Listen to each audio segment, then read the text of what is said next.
was hearing Stacy this morning talking about paying it forward, and there's a song by Kris Kristofferson, wonderful song that talks about paying it forward in the most beautiful, evocative lyrics that I can imagine. This is such a successful song. It's 2 verses, but it captures the entire situation. And let me tell you about this. John Steinbeck is a California author. People know about John Steinbeck? You all read Steinbeck's writing? He wrote what some people consider the great American novel, although there's a lot of debate about the great American novel.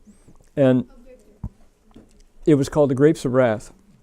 And The Grapes of Wrath talked about an event in American history called the Dust Bowl times. And the Dust Bowl era was when a series of dry years happened to the Midwest, and crops dried up, and people couldn't make a living, and then the topsoil blew away, and that was it. There was no more crops to be grown when there wasn't any topsoil to nourish the corn and the soybeans and the wheat and the oats. So people had to leave. They just packed up and left. And it was the Grapes of Wrath talks particularly about Oklahoma. And the Oklahoma people who had to leave were called Okies. And the word then, this was the 30s, the word then was that California was the place to go. California was the Garden of Eden. All you have to do is just toss your seeds over your shoulder and they grow just like crops. They grow just the weeds. Crops grow just like weeds, just like that, all by themselves. And the streets are paved with gold. And so people flock to California. But their means of transportation, depending upon the poverty of the family, was usually a broken down old truck, if they had one. And so the Grapes of Wrath has focuses on the Joad family, J-O-A-D. And the Joad family piles everything they can fit into one beat up old truck. And grandma is sitting in a rocking chair on the top of the mattresses, and they're only going 25 miles an hour. They set off for California. And of course, there's a lot of suffering. It's just suffering from start to finish, as families by the thousands tried to relocate 1,000 miles away. And the story is what they encountered. So there's one scene in The Grapes of Wrath that Kris Kristofferson captured in a song. And it's this wonderful scene. And the scene happens at a roadside, at a what do they call it? A rest stop, but that's a modern word for it. Roadhouse, at a roadhouse. And a roadhouse, it has a cafe, and it has 6 beds over the store where you can spend the night if you have to. And so I'll just tell the story, then I'll show the song. And the story goes that when the truck pulls up, and there have been, thousands of trucks similar to it stopping at this roadhouse. The truck pulls up, and from somewhere among the mattresses and the plows and the brooms in the back of the truck, these 2 little brothers come jumping out of the truck and go running right into the cafe. And the cafe has one of those rotating white ceramic displays of candies and nuts, particularly cashews. And of course, this is they don't have any money. There's no money. But how, they see, and these kids press their noses up against the glass to see the candies, and the candies are these huge stick candies, right? They're called penny candies, and they at that time they were a penny a piece, and they're like this, and they're kind of like a club almost, and you can lick them for a week, because they're just solid cane sugar, and these kids are staring at them, and so the story goes that there are 2 truck drivers drinking their coffee in there. Their truck is parked outside, and these 2 kids, the Jode kid, the two boys come running in, press their noses against, stare longingly. And one of the Jode kids says, "How much are them candies?" And the waitress says, "How much have you got?" And the older brother says, "We've got a penny between us." She says, "Them candies, they're 2 for a penny." So he reaches in, he pulls out this lint-coated penny, and hands it up to her, and she takes the penny very respectfully and pulls out 2 stick candies and hands them to them. And the kids, pow, like a shot, they're off back into the truck, licking. And little sister goes, "I want some. "No, you can't. Give him some, give her some. She got a lick too." They're all licking the penny candies. And so the truck drivers go, "Them candies ain't 2 for a penny. Those are penny candies." She says, "What's it to you?" She says, right? And so the truck drivers finish the coffee, they stand up, wave goodbye, and the waitress says, hey, you left too much money here." He says, "What's it to you?" Paying it forward. Right? So it's a beautiful song. And every chance I get at service space, I sing this song. This is one of my favorite. It's just 2 verses, but oh my goodness, how it covers that entire scene. And it really pays homage to John Steinbeck for capturing kindness,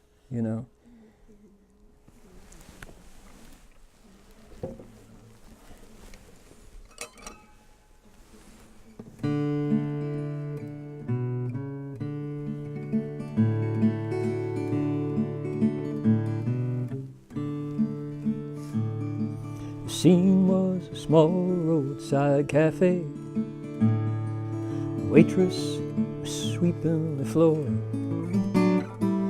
2 truck drivers drinking their coffee. 2 oaky kids by the door. "How much are them candies?" they asked her. "How much have you got?" she replied. "We've only a penny between us. Them's 2 for a penny," she lied.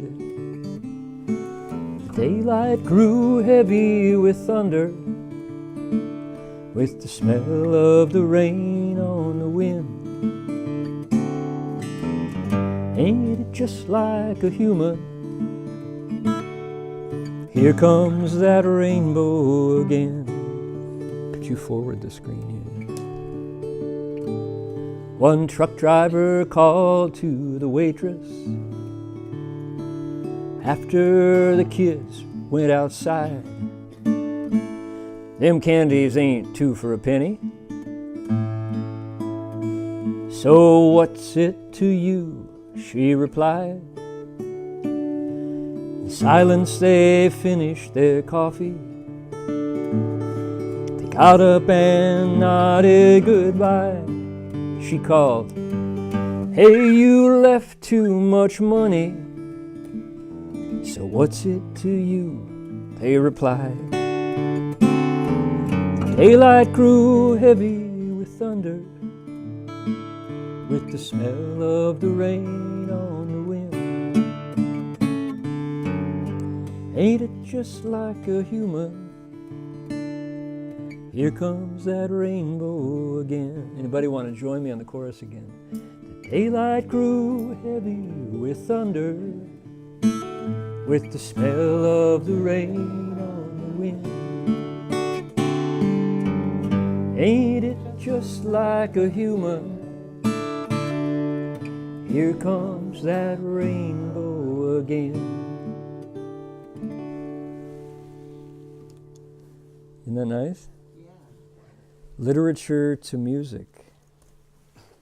We need more of that. Got a question back here? Yes. Hey, Joey. Statement back here.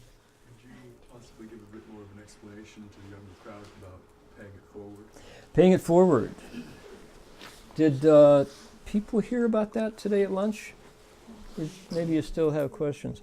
Pay it forward means you pay for somebody else without telling them.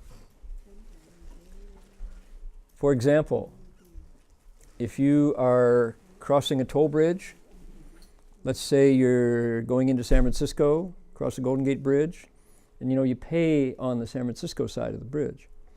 So you get to the toll plaza, and it's $5 for a car, and you hand the toll taker $10, and you say, "I paid for the car behind me." So the car behind you gets to the toll plaza, and the toll taker says, "You're covered, go." And they go, "What?" They say, "Car in front of you paid." And you have this feeling that you want to speed up and catch their license plate so you can tell them thank you, but nope, can't, they're gone. It was just an act of random kindness, paying it forward. You can do it on somebody's rent. Pay their rent. Pay their mortgage. That's right. So, A mortgage. yeah. Or donate a kidney, yeah. Yeah, that's right. So that's the idea, and it's very gracious to do something like that. When you've been given that way, when you've been gifted that way by surprise by somebody, it's an unmistakable feeling, and the feeling is it's heartwarming. Your heart warms up. So there are people in the world who just they live for opportunities to do random acts of kindness. And there's a group that even has little cards, they're called smile cards. And when they do something like that to help people, they tag them. And the help comes with a smile card that says, "You've been tagged, pass it on." And so there was an experiment, I guess it wasn't an experiment, it was spontaneous, in a coffee shop in New York City, when somebody paid the coffee for the person in line behind him, and 237 cups of coffee went forward that way until somebody broke the chain. 237 people were moved by the generosity to be generous. So it went into the next day, and people couldn't believe it, and they were in New York City. Yeah, you don't do that in New York, And so they paid it, and then it just, me too. It was just so generous and so gracious that 237 people continued to do it. So Nipun, this guy I keep mentioning, Nipun Metta went to Taiwan for an event, and there was what was it? I don't know, a shaved ice store or something like that. I forget what it was. Some sort of ice cream shop. And Nipun said, do Taiwanese people do this? And so he was with his host, and they said, "We don't know. Nobody's ever tried." So he said, "Okay, how many people in here?" And there was 15 people, and he said, "Why don't we buy a smoothie for everybody?" And kind of like drinks on the house, And so they went over and talked to the owner, and the owner turned out was a good Buddhist and said, "Oh, that's really a good idea," So they announced, they say, "大家," there's an anonymous donor who wants everybody to order whatever drink, whatever smoothie they want. And people were thrilled and immediately said, "Oh, what a great idea! Let's keep it going." So people were dropping money on the counter and saying, "Buy the next couple rounds." So it's not unique to anywhere, to the U.S., to Taiwan, anywhere. It's in human nature. Yes, Leo. Who broke the chain? I don't know, but it was somebody the next day. They kept paying throughout the day for the coffee for the person behind them. When did it start? What time? I think probably when they opened, maybe, because most, people like coffee before they go to work, right? What day? Gosh, you're asking me a lot of details about the story. I can ask the person who told me about it, and then we can answer you. Yeah. So, Okay, that's Pay It Forward. And there's an entire movie about it called, is that the name of the movie? Yeah. Is it Pay It Forward? Yeah, it's a good movie. It's really good. It's a very touching film. Yeah. Okay, can we have lights, please? Here comes that rainbow again.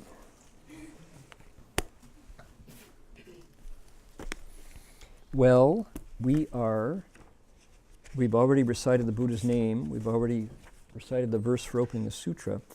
And this morning, we talked about the natural environment that the Bodhisattva encountered on the road, the things that the Bodhisattva saw, the features of the natural environment the Bodhisattva saw, and walking down the road, because the story is set amid a world of donors and Dharma protectors, the Bodhisattva sees people. And our section tonight is 21 verses about the kind of people that our model cultivator sees along the road, and how the sight of those people inspires him or her to a prayer, to a vow. All right? So if we could turn to 19, page 19.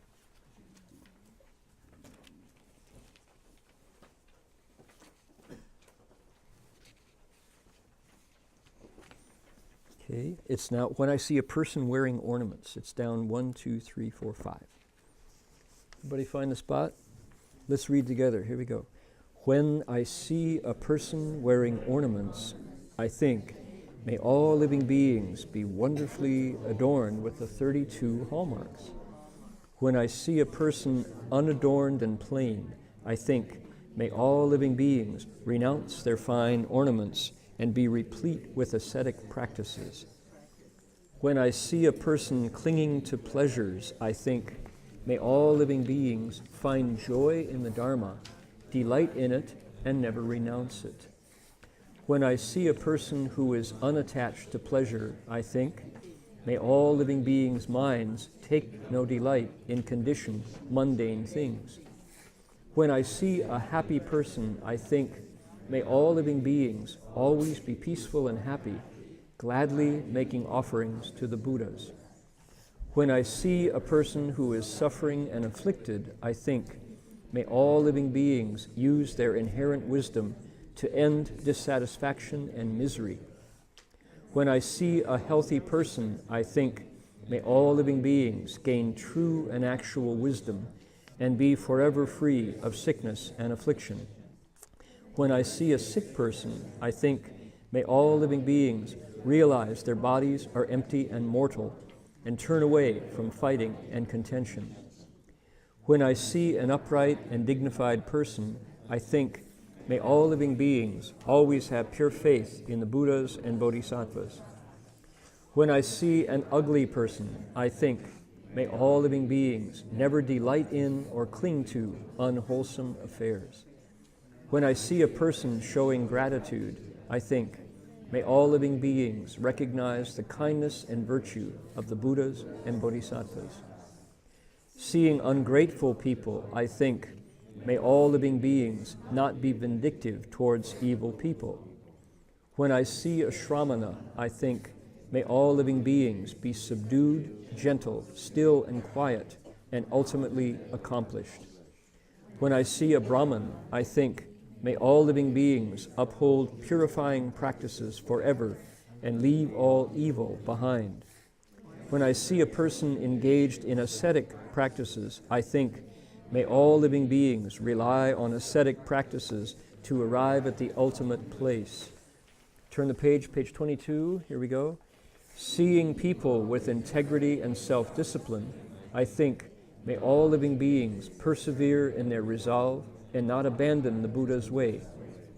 When I see a person in battle array, I think, may all living beings always wear the armor of goodness and advance without depending on a teacher.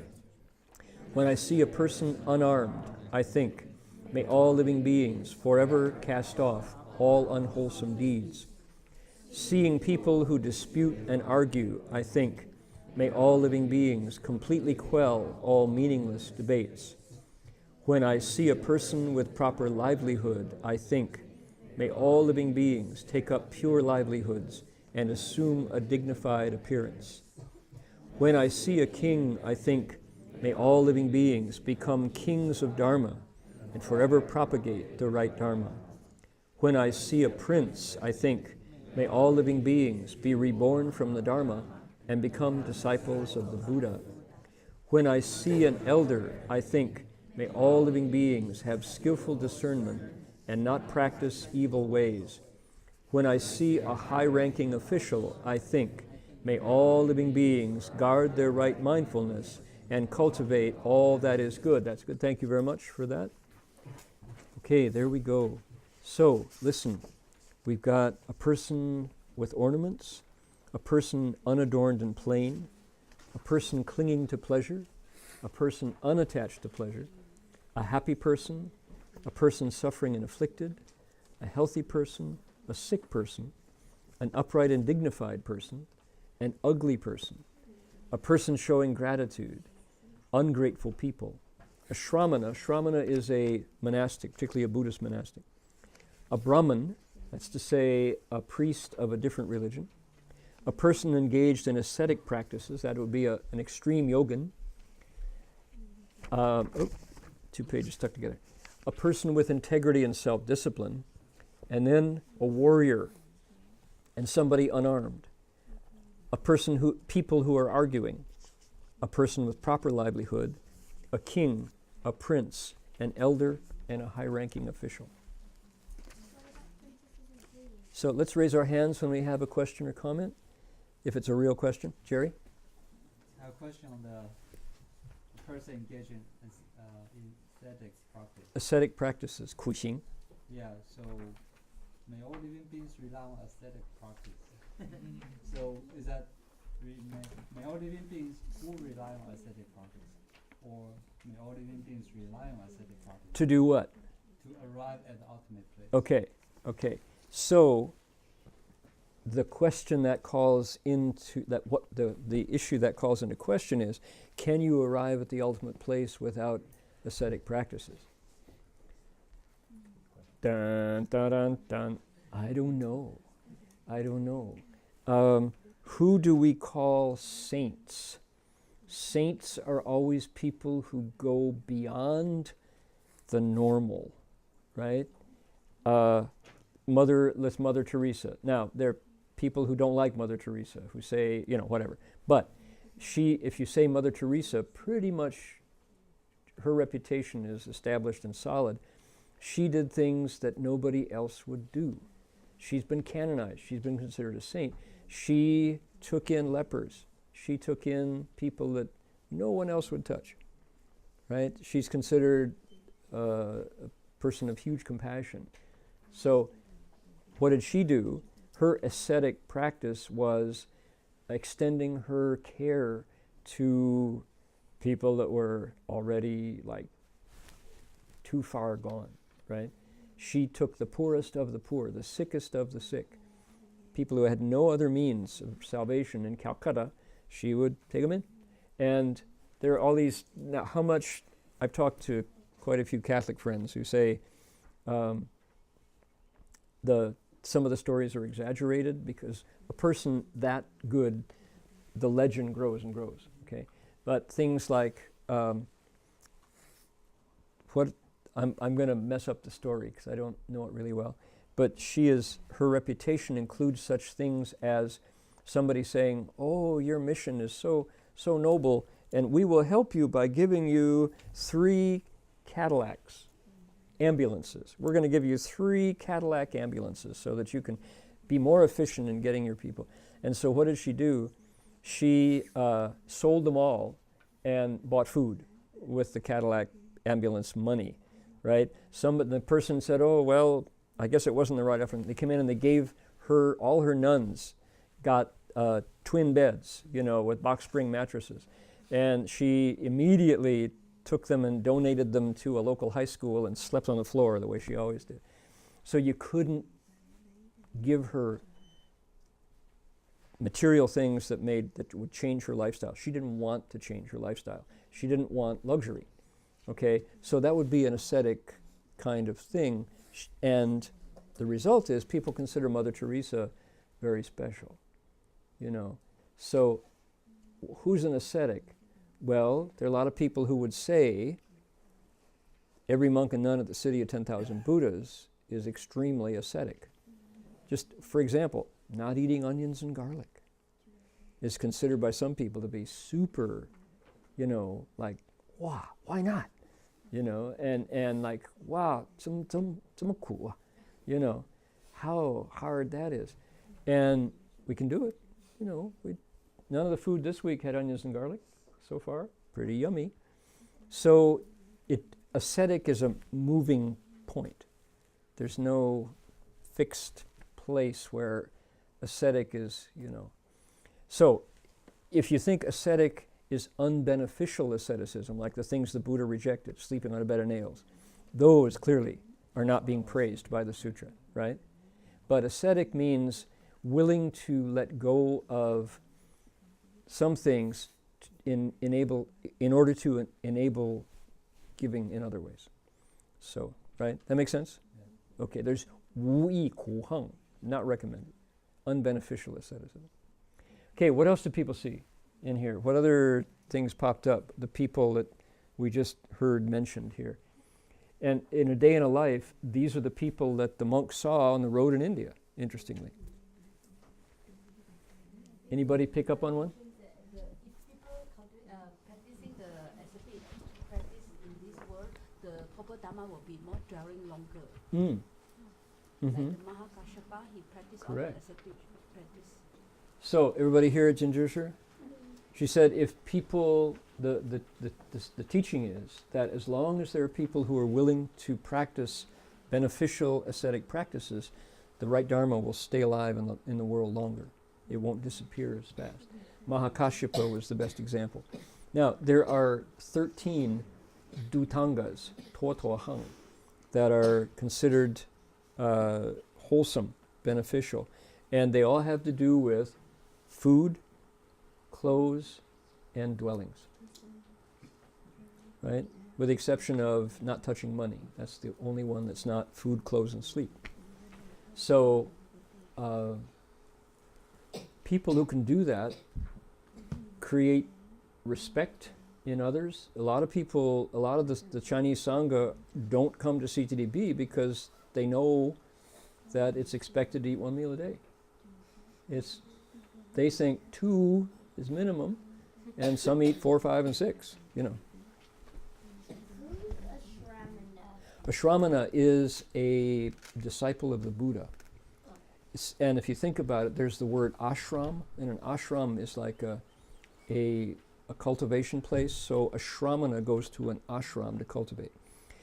A female, a shramana is a male, a shramanarika. A shramanera is a younger shramana, and a shramanarika is a female shramana. So that's a Sanskrit word that you picked out there. Yes, sir? Are high-ranked officials better than elders, or are elders better than high-ranked officials? Better. Well, you'd have to figure out what better means. They're different. Okay, so a high-ranked official would be somebody who's serving the government. Okay, maybe a prime minister, maybe a cabinet minister. An elder just means somebody who's got a respected position. You can be an elder of the family, but a high-ranking official is working for public service, like the government. Okay? When I see a happy person and the person who's suffering and afflicted, by happy do they just mean like I have lots of money, hooray, or like do they mean like I escaped, I have reached the farthest shore, I'm happier? Okay, What well, kind of happy do they mean? okay, here's the thing. This is a commentary on the very same text that Master Hua did. And he, when he explains that line, would tell you what it meant to him. So the sutra just gives you that much, right? You got what we got. Happy. Now, happy people. And so when you grow up and leave home and lecture on the text, or even don't lecture on the text, you can tell us what it means to you. What kind of happy is it? The sutra doesn't tell you, but when you explain it, I mean, you just gave us 2 options. Either one is probably right. depends on how you see it. Happy is different for different people. Some people love money, and that's the happiest thing. Other people see other kinds of happiness. What else? What else you got? There's 20 types of people. Yes, in the back. Yeah, John, you. When I'm reading the situations, I'm just thinking there are a lot of opposites, like when people look with ornaments and without ornaments, so there are a lot of opposites. Yeah. So I'm thinking, if I were in the street looking at those different opposites, I would have, this is good, this is bad. There are a lot of judgment coming in my mind. So when I read what Bodhisattvas are thinking, actually there are no judgment, but everything is so bright. There are a lot of lights coming through their thinking. So I'm thinking that these thoughts are really positive way of reframing my way of thinking. Okay, yeah, that's nice. Notice that he sees a soldier in battle array, and what's the response? I think it's not only the opposites that you're pointing out. We haven't even mentioned the images that arise. Okay, so we could go through that same list that I did, and we could go, okay, what are the wishes? Adorn to the 32 hallmarks, renounce fine ornaments, be replete with asceticism. So we could go through the whole list. It would take longer. But notice, it's not all rosy. It's not all happy. Sees an ugly person, and what does he say? Oh, why is that person ugly? That person probably is taking delight in and clinging to unwholesome affairs. So there's a doctor. You're looking through the doctor's view, the doctor's eyes. He looks at somebody showing gratitude and says, yeah, probably the kindness and virtue of the Buddhas and Bodhisattvas are in their heart and they're grateful. 报佛众恩, right? Why are people ungrateful? Notice, check this one out.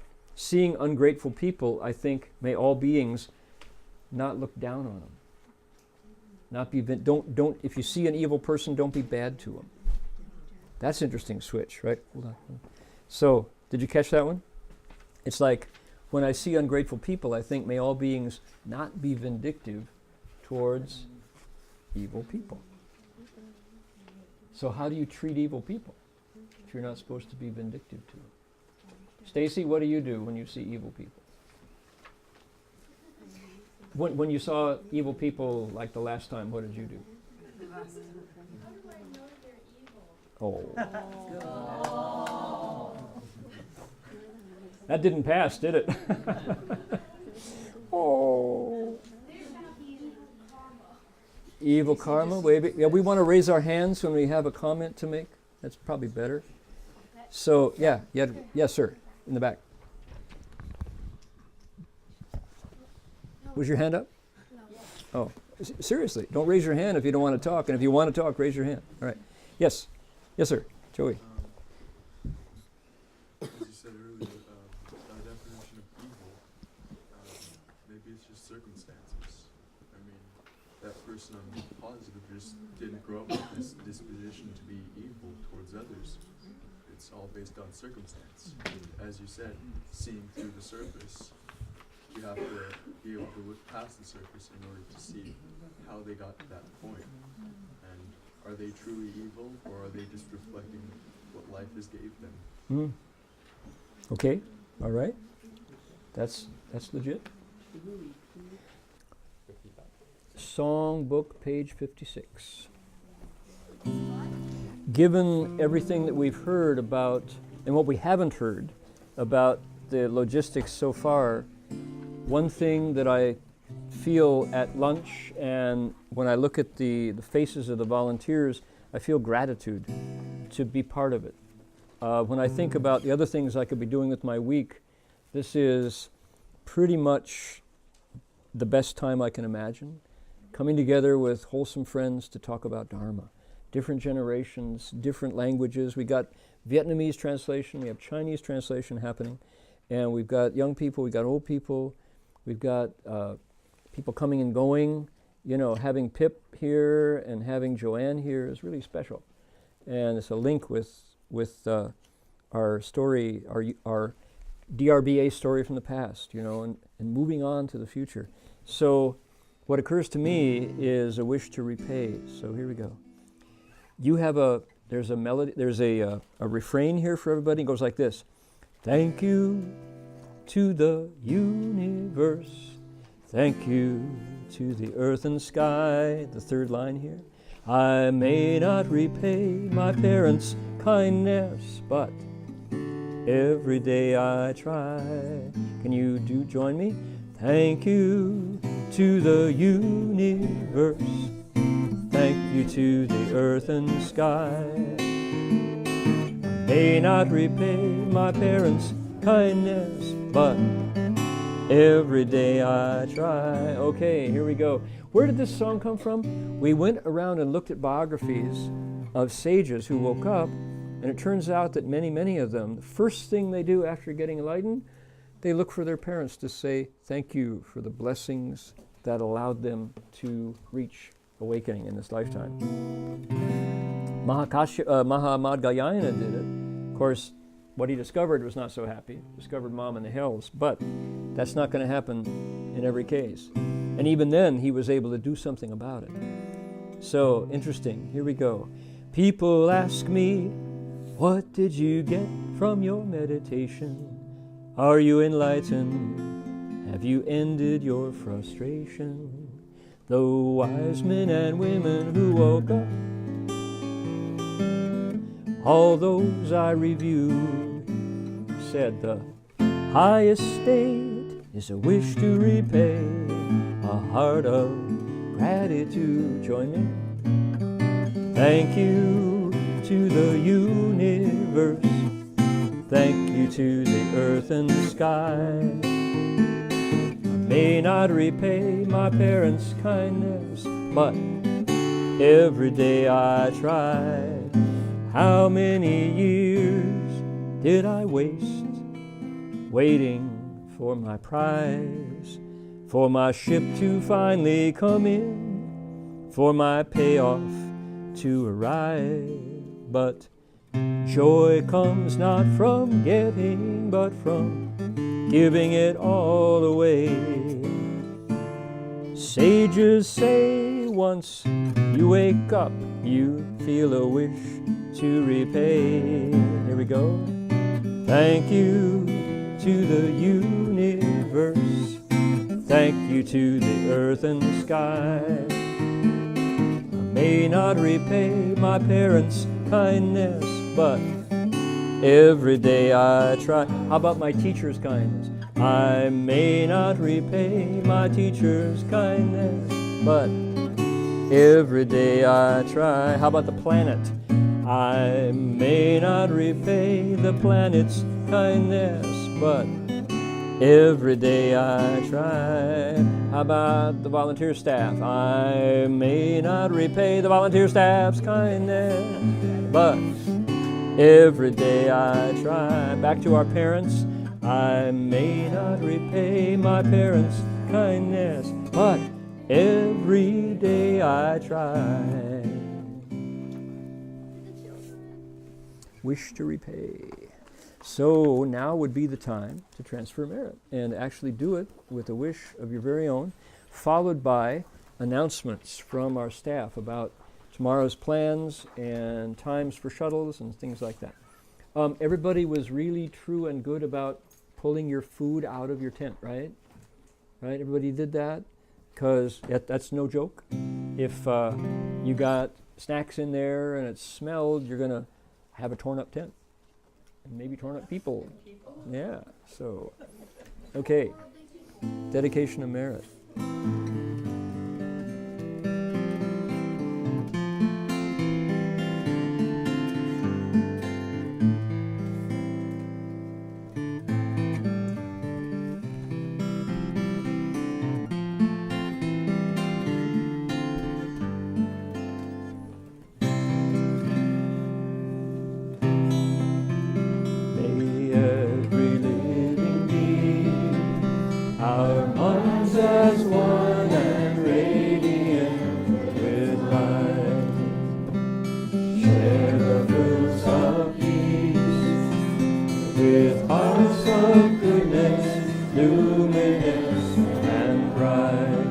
So good. If people hear and see how hands and hearts can find in giving unity.